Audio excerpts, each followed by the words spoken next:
Assalamualaikum warahmatullahi wabarakatuh. Nama saya Fadila Anaila.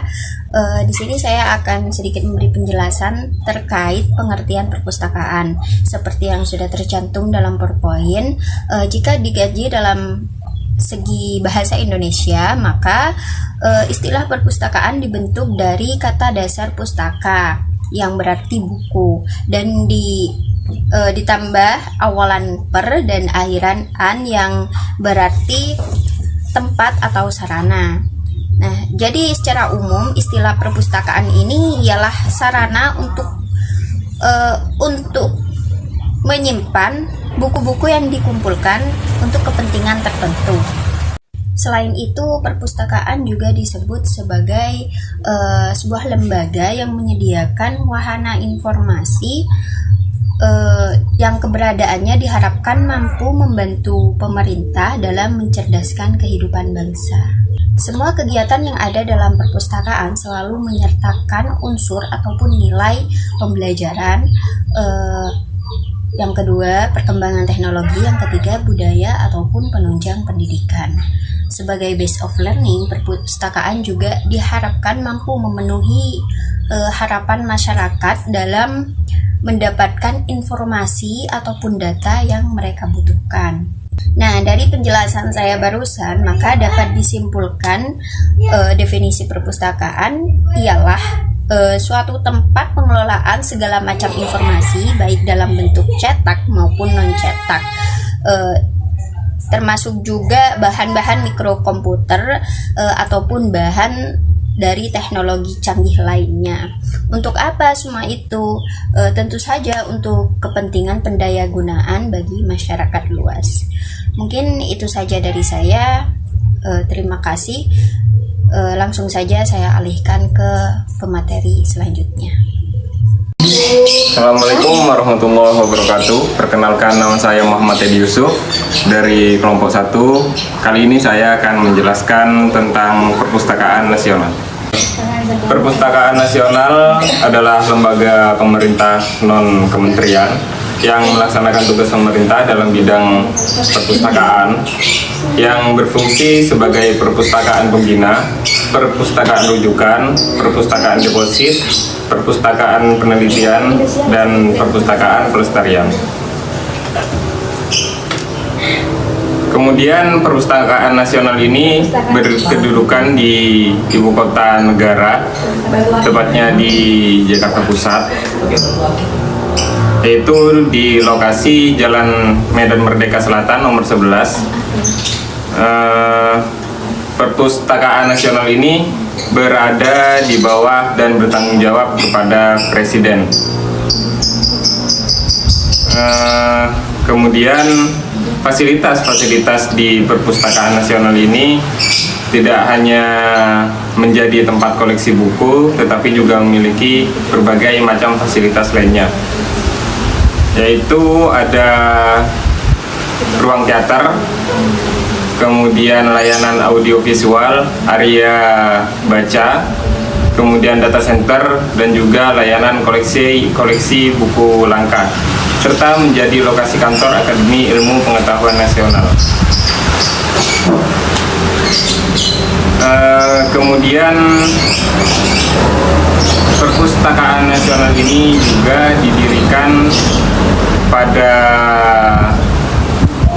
tanggal 17 Mei 1980, tepatnya 42 tahun yang lalu.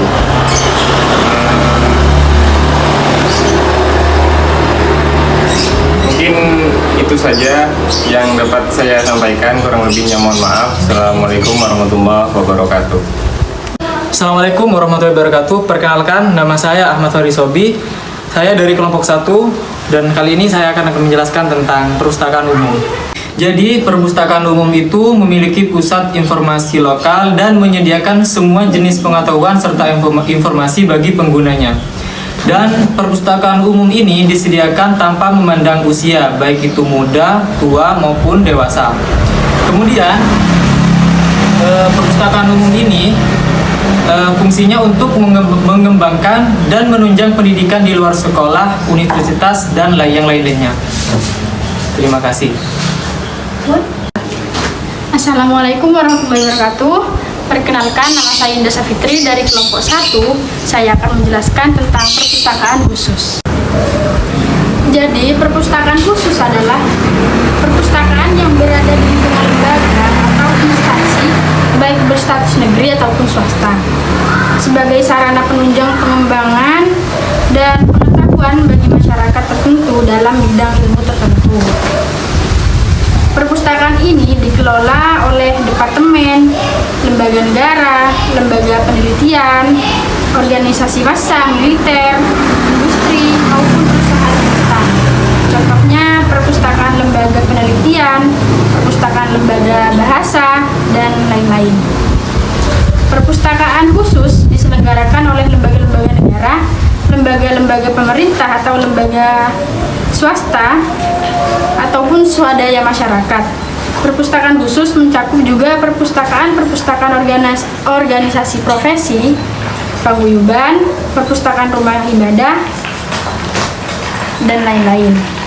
Selain menurut dua pengklasifikasian itu, ada pula klasifikasi perpustakaan yang membedakan perpustakaan berdasarkan teknologi yang digunakan dalam operasionalnya, antara lain yaitu perpustakaan kertas, perpustakaan terotomasi, perpustakaan elektronik. Assalamualaikum warahmatullahi wabarakatuh. Perkenalkan, nama saya Aldenia Sylvia Amrul Haziz. Saya dari kelompok 1. Di sini saya akan menjelaskan tentang perpustakaan perguruan tinggi. Perpustakaan perguruan tinggi. Nah, perpustakaan perguruan tinggi ini merupakan perpustakaan yang berada dalam naungan suatu perguruan tinggi dan merupakan bagian integral dari perguruan tinggi yang bersangkutan sebagai sarana penunjang melaksanakan tugas-tugas yang tercantum dalam Tridharma perguruan tinggi. Contohnya, ada perpustakaan UGM, ada perpustakaan UI, dan ada perpustakaan ITB dan lain sebagainya. Sehingga perpustakaan perguruan tinggi sering dikatakan sebagai jantungnya universitas. Khususnya perpustakaan perguruan tinggi ini berkembang istilah lain, yaitu college library, kurang lebih disertakan dengan perpustakaan akademik. Nah, tujuan perpustakaan perguruan tinggi adalah untuk menyediakan ruang baca dan belajar untuk pengguna perpustakaan. Selanjutnya untuk menyediakan proses pinjam-meminjam buku, dan selanjutnya sebagai sarana informasi bagi seluruh pengguna perpustakaan.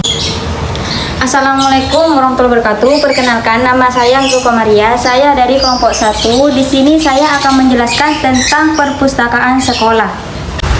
Nah, maksud dari perpustakaan sekolah yaitu perpustakaan milik lembaga baik tingkat SD, SMP, dan SMA yang digunakan sebagai sarana penunjang tugas-tugas pendidikan di sekolah. Dapat disimpulkan bahwa perpustakaan milik sekolah yaitu perpustakaan yang ada di lingkungan sekolah berisi buku-buku pelajaran ataupun bacaan yang digunakan sebagai kepentingan pendidikan dan juga disusun menurut sistem tertentu serta merupakan bagian dari sekolah. Assalamualaikum warahmatullahi wabarakatuh. Perkenalkan, nama saya Faruk Hidayat. Di sini saya kelompok 1 ingin menjelaskan tentang fungsi perpustakaan. Nah, perpustakaan memiliki beberapa fungsi.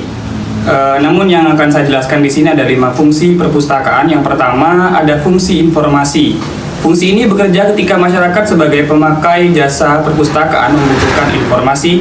Informasi yang dimaksud mencakup berbagai hal yang dapat diakses melalui perpustakaan. Nah, perpustakaan sebagai informasi maksudnya perpustakaan sebagai ladang penyedia informasi. Jadi ketika masyarakat membutuhkan seputar informasi bisa diakses melalui perpustakaan. Kemudian yang kedua, fungsi pendidikan. Fungsi pendidikan di sini mungkin teman-teman mahasiswa sudah tidak asing lagi dengan fungsi perpustakaan di arah pendidikan, karena sudah kita lalui bersama di SD, SMP ataupun di SMA, perpustakaan sebagai penunjang pendidikan. Jadi perpustakaan membantu siswa dalam mengembangkan potensi akademiknya gitu. Karena perpustakaan akan menampung berbagai macam literatur, yang hal itu sangat menunjang untuk membantu mengupgrade kapasitas keilmuan dari siswa. Kemudian fungsi pelestarian. Di lain sisi, perpustakaan juga berperan sebagai salah satu media penyelamat bukti-bukti sejarah. Banyak dokumen-dokumen sejarah yang baik secara langsung maupun tidak langsung terselamatkan dengan adanya perpustakaan. Nah, disinilah sebenarnya peran perpustakaan dalam menyimpan bukti-bukti sejarah. Karena perpustakaan sebagai media menyimpan berbagai koleksi buku. Yang berikutnya, fungsi pelestarian. Di sisi lain, perpustakaan juga berperan sebagai salah satu media penyelamat bukti-bukti sejarah. Banyak dokumen-dokumen sejarah yang secara langsung maupun tidak langsung terselamatkan dengan adanya perpustakaan.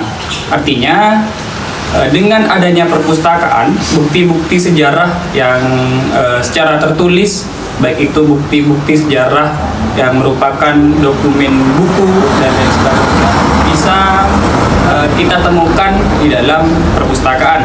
Kemudian fungsi kebudayaan. Perpustakaan bisa berfungsi sebagai media publikasi kebudayaan, tempat di mana perpustakaan berada. Nah, wisatawan dan masyarakat luas bisa mengetahui kebudayaan setempat melalui berbagai koleksi perpustakaan. Saya berikan satu contoh ketika masyarakat luar Madura berkunjung ke Sumeneb misalnya, di Perpusda akan ada beberapa buku yang menjelaskan tentang kebudayaan Sumeneb. Nah, ini fungsi dari perpustakaan. Kemudian yang terakhir, perpustakaan memiliki fungsi sebagai rekreasi. Fungsi ini dapat berjalan optimal jika sistem pengelolaan perpustakaan diarahkan pada aktivitas yang inovatif, sehingga perpustakaan tidak dipandang sebagai sebuah bangunan yang membosankan. Artinya dalam hal ini perpustakaan sebenarnya pihak perpustakaan ini dituntut untuk memberikan inovasi bagi perpustakaannya agar masyarakat secara umum tidak berpikiran bahwa perpustakaan adalah gedung yang menjenuhkan gitu. Jadi mindset masyarakat tertanam bahwa di perpustakaan ini sebagai media rekreasi gitu.